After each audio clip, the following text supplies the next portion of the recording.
Christopher Pinkerton. Good afternoon, Your Honor. Deputy Prosecutor Marc Guyot, please state. Name for the record, please. Chris Pinkerton, defendant.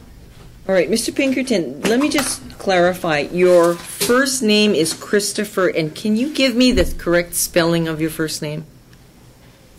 Kilo, Romeo, Sierra, Tango, Alpha, Foxtrot, Echo, Romeo. All right, thank you. This matter was set for trial, and the court records in this case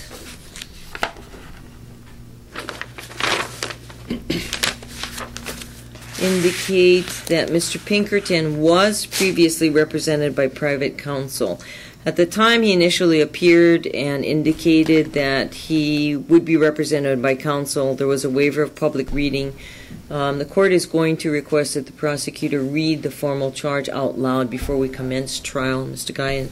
Thank you, Your Honor. In criminal case LC06-27, the State of Hawaii charges that on or about the 13th day of December 2005 in the County of Kauai, State of Hawaii, Christopher Pinkerton, with intent to harass, annoy, or alarm another person, Gilbert Asuncion, did repeatedly make communications after being advised by Gilbert Asuncion that further communication is unwelcome, thereby committing the offense of harassment in violation of Section 711-1106 of the Hawaii Revised Statutes. All right, thank you, Mr. Pinkerton. The prosecutor has read the charge out loud. You are charged with a single count of harassment. You earlier in this case entered a not guilty plea. Trial was demanded. That's what we're here today. Before we commence trial, court is going to take you through another colloquy regarding your right to counsel. And I know that you've been informed of this before, but because we are now moving into yet another critical phase of the case, that being the actual trial on the merits, the court needs to question you again to ensure that your waiver of counsel is knowing, voluntary, and intelligent. So you do have an absolute right to have an attorney represent you in this matter because you are charged with the offense of harassment, and harassment is a petty misdemeanor level offense, which is a jailable offense. Do you understand this? Yes, Your Honor. If you cannot afford to retain counsel privately on your own, the court will appoint an attorney to represent you in your case at no cost to yourself. Do you understand this? Yes, Your Honor. Do you understand that the offense of harassment as a petty misdemeanor is punishable by up to a maximum of 30 days, 30 days in jail, and up to $1,030 in fines and fees? Do you understand this? No, sir. No, ma'am. Okay. You don't understand that those are the possible penalties? No, ma'am. All right. With an explanation. Well, let me take you through the explanation of the penalties, and then I'll have your questions later. You are being charged with the offense of harassment, which is defined in Section 711-1106 of the Hawaii Revised Statutes. The offense of harassment is contained in the Hawaii Penal Code. It is a criminal offense. It is classified as a petty misdemeanor level offense. Under the provisions of the Hawaii Revised Statutes, a petty misdemeanor is punishable if you are found guilty of committing the offense of harassment. You could face punishment which would be of a maximum of 30 days in jail and $1,030 in fines and fees. That is a possible maximum penalty and possible maximum fine and fee amount should you be found guilty of committing the offense of harassment. Do you understand this? Yes, Your Honor. All right. Is anyone pressuring, threatening, or forcing you to give up your right to have an attorney represent you in this matter? Yes, Your Honor. Can you please elaborate to the court why you feel that you are compelled to proceed without an attorney, since the court has on prior occasions indicated that you do have a right to counsel, and you have indicated that you didn't want counsel and you wanted to represent yourself? Are you now saying that you would like to have an attorney represent you? To clarify the record, Your Honor, I was arrested for terroristic threatening and intimidating a witness. Those are two felonies, jailable offenses. Those are the two charges that I was arrested on, Your Honor. Those are the two charges that I wish to stand trial for, Your Honor. Not harassment. I want these charges that I was arrested for, Your Honor, in the hands of a jury. I don't need the state to pull away more of my constitutional rights by downplaying the types of charges that I was arrested on, I choose to have my rights fully instated and have this in the hands of a jury trial. I was arrested for 2 felonies. I paid the bail amount for 2 felonies. I've been on the record several times requesting on January 11th that that these 2 felonies be reinstated, because I feel that this is the deck is already stacked, Your Honor. I'm going to try to do my best to have you recused from all my cases, and I'm tired of the judicial system being manipulated by police and prosecutors. And we all know, because my website has substantial evidence against my persecutors, my first request to have all this motion to dismiss should have been granted. And Your Honor, I'm asking you now to grant my motion to dismiss this case. Okay. First of all, with respect to a motion to dismiss that's denied, let's stick to the issue at hand. This case was commenced in the District Court of the Fifth Circuit of the State of Hawaii on January 4, 2006, with the filing of a complaint. The written complaint alleges the charge or charges against you. When this case was created and commenced in this court, it was commenced charging you with a single count of harassment. This court has never had an actual case under a case number which charges you, at least in this situation, with felonies. This is separate and apart from the issue of whether the police may have effected a physical arrest and had bond, and then you posting bail or bond. So what I will explain to you is, regardless of what your desire is on what type of charge or level of offense you want to face or have a jury trial or not on, this case did not start in this court until January 4, 2006. It charges harassment. Therefore, any request that you are making to have the charges converted to felonies, or for the court to dismiss on the basis that you're not being charged with felonies and therefore you have no right to a jury trial, that motion is denied summarily by the court. You have a trial scheduled today on the charge of harassment. The court has explained to you the possible maximum penalties for the offense of harassment. You have indicated that you understand what the possible maximum penalties are. At this point, the court is questioning you to simply determine whether or not you have knowingly, voluntarily, and intelligently waived your right to be represented by an attorney in case LC06-27 charging you with harassment. That is what the court wishes to focus on right now. We can deal with other issues after we deal with this.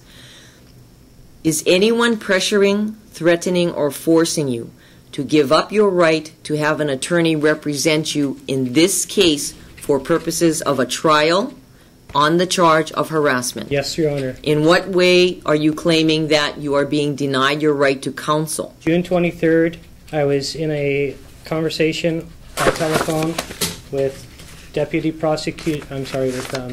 Prosecutor Mr. Minatoya and Marc Guyot and a special investigator, and they asked if I had retained counsel. I had indicated that I had not.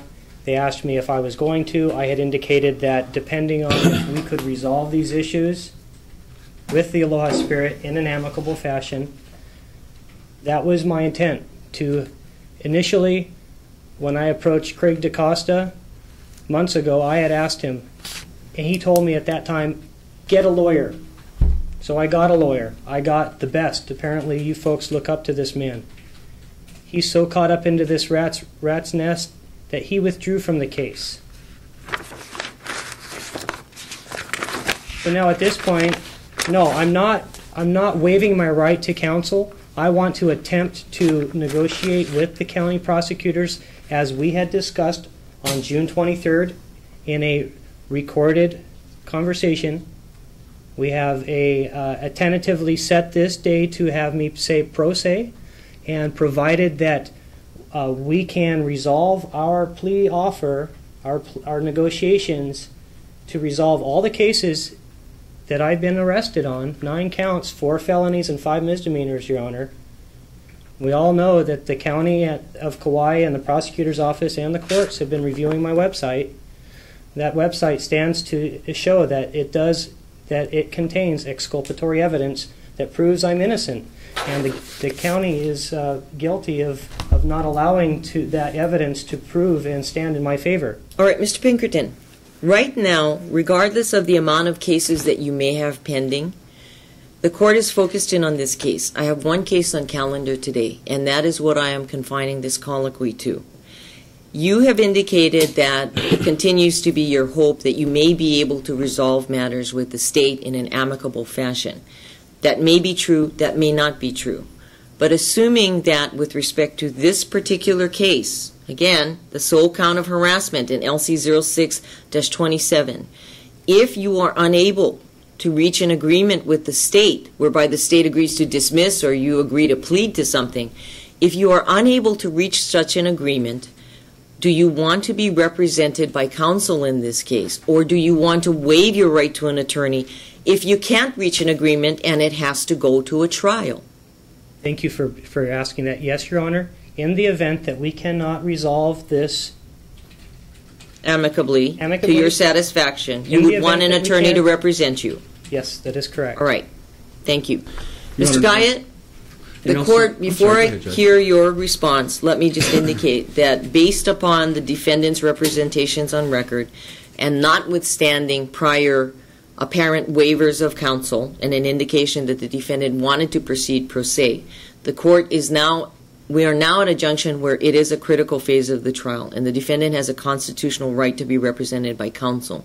Unless the court receives what it considers to be a knowing, voluntary, and intelligent waiver at this time, the court cannot allow the state, despite subpoenaing of witnesses or any efforts that have been gone to prepare for trial, the court cannot, without violating the defendant's constitutional rights, proceed with trial where he is clearly indicating that if he were unable to resolve the matter, which he apparently thought he could still have a chance to do, that he would want to be represented by counsel. That's the court's inclination at this point, based upon the colloquy of the defendant and the defendant's clear and unambiguous representations to the court today. Having said that, the court will allow you to make any statement that you want. Thank you, Judge. With regard to case LC 06-27, the state is ready to proceed today. There is no negotiation for Mr. Pinkerton in this case. Offers were made for a global. Those offers were turned down. He summarily presented a counteroffer, which was turned down as well. All right. I take it, Mr. Pinkerton, apparently, based upon Mr. Guyot's representations, the state today is placing you on notice that they do not intend to further enter into any settlement negotiations or plea agreement negotiations, at least with respect to this case, and that it is fully their intent to take this case to trial. Having said that on the record and placing you on notice that you are not to expect that they're going to tender any further plea agreement offers to you on this case, I don't know what they intend to do or don't intend to do on any other cases, and based upon your representation that you would want to be able to be represented by counsel, what the court's going to do is, on your behalf, it's going to order that this trial be continued to allow you to secure counsel. However, there's a time limit on how much I'm going to allow you to continue this case. You are now clearly on notice that the state does not intend to plea bargain this case. So that leaves two alternatives, realistically. Either you want to plead no contest or guilty to harassment, which I take it you don't want to do, so therefore we're set for trial. We're going to reset this trial date.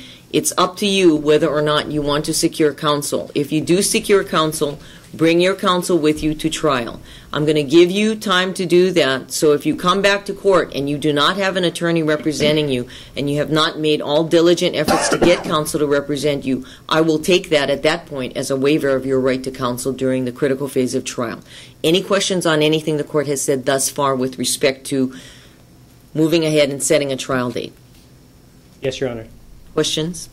Am I to understand that the state will not be open to negotiating this? They have indicated on the record, and Mr. Guyot, you can step in at any time and correct me if I am misstating what I hear you saying.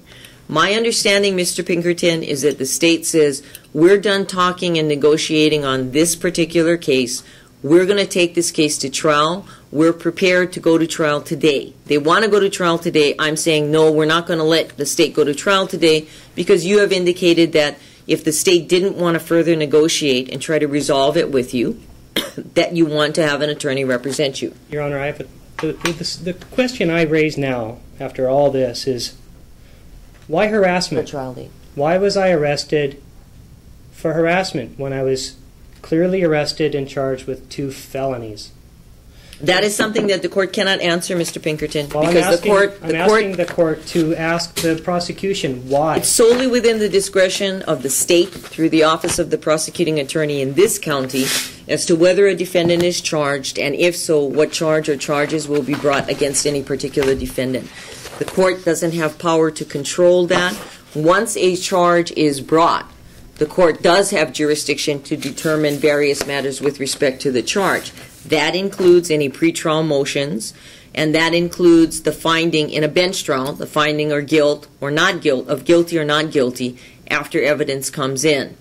So we're not going to commence with a trial today over the objection of the state. I will allow you, based on your representations, to have some time to get counsel to represent you. However, I want to make this perfectly clear.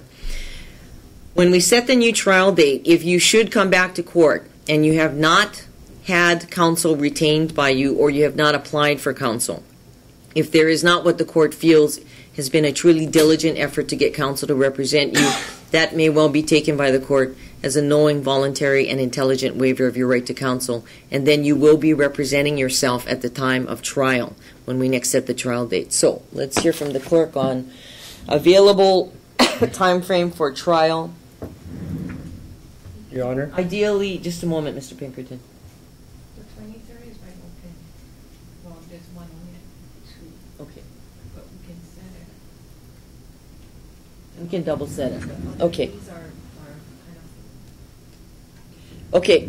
There is an open trial date currently for Wednesday, August 23rd at 2 p.m. That the court feels is a sufficient amount of time to find counsel, provide discovery, and discuss the case with counsel in a single count harassment case.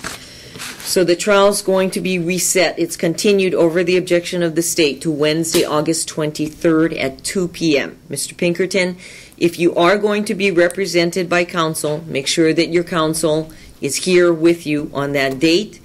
If you have any exhibits or any witnesses, make sure those are done and ready to go. At what time? 2 p.m. Okay. on Wednesday, August 23rd. And when you stop at the bailiff's desk, your disposition slip that you're given will note your new trial date, Wednesday, August 23rd, 2006, 2 p.m. in this courtroom.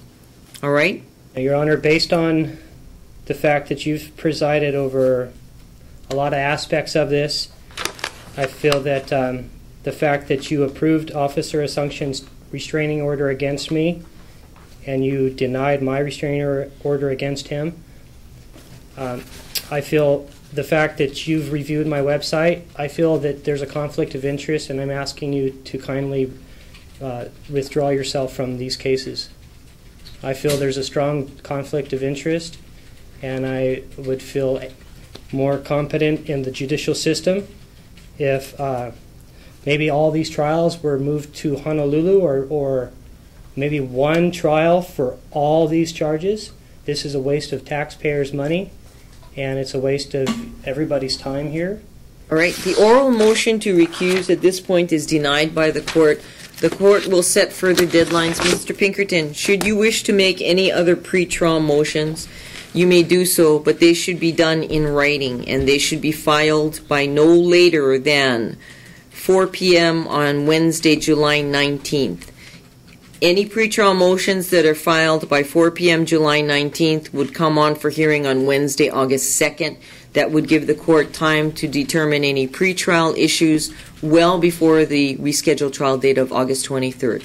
The denial of your oral motion for recusal is without prejudice. Should you wish to make that in writing with memorandum or any other supporting arguments, you are free to do so. But again, any pretrial motions, regardless of whether you're represented or not represented, any non-constitutionally based pretrial motions, must be filed by 4 p.m. July 19th, all right, in writing. Thank you, Your If Honor. you do file pretrial motions, you are to serve the prosecutor's office, Mr. Guyot specifically, at least in this case, with a copy of your motion and any memoranda.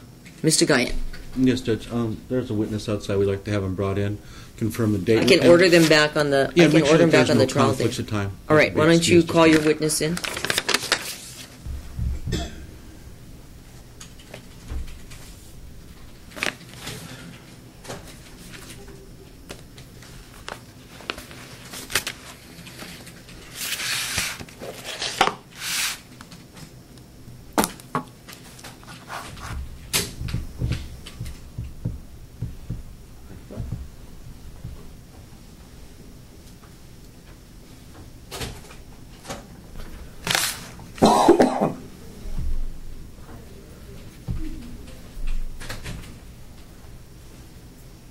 Okay, court notes the presence of the state's witness, Officer Gilbert Asuncion. Officer Asuncion, the trial will not commence today. We are going to continue the trial date, and the new trial date will be on Wednesday, August 23rd, 2006 at 2 p.m. in this courtroom.